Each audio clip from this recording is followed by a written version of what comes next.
در دشت‌های اطراف آن شهر چوپانانی بودند که شبانه رمه خود را پاسبانی می‌کردند. فرشته خداوند بر آنها ظاهر گردید و نور خداوند در اطرافشان درخشید. چوپانها سخت ترسیدند. اما فرشته به آنها گفت: نترسید، من به شما خوشخبری را آوردم که تمام مردم از آن خیلی شاد می گردند. امروز برای شما در شهر شاه داوود نجات دهنده به دنیا آمد که او مسیح و خداوند است. با شما همین علامت می شود که طفل لولپیچ شده را در آخور خوابانده شده می یابید.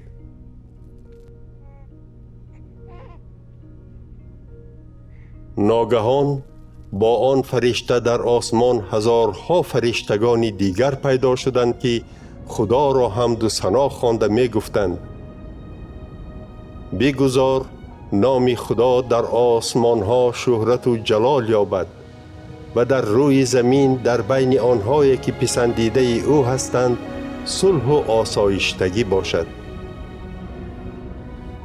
بعد فرشتگان از نزد آنها دور شده در آسمان ناپدید گشتند و چوپانان به یکدیگر می گفتند: بیایید به بیت لحم برویم و آن حادثه روی داده را که خداوند به واسطه فرشته به ما رساند ببینیم. آنها با شتاب رفته مریم و یوسف و آن کودک را که در آخور خوابیده بود یافتند. چون آن کودک را دیدند، آن چیزی را که درباره شنیده بودند به همه نقل کردند.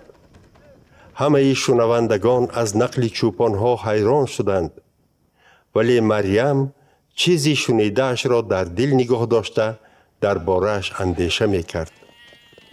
چوپانها برگشته برای چیزهای شنیده و دیده‌شان خدا را ستایش نموده به او حمد و ثنا می‌خواندند، زیرا همه آن چیزی که به آنها گفته شده بود اجرا شد.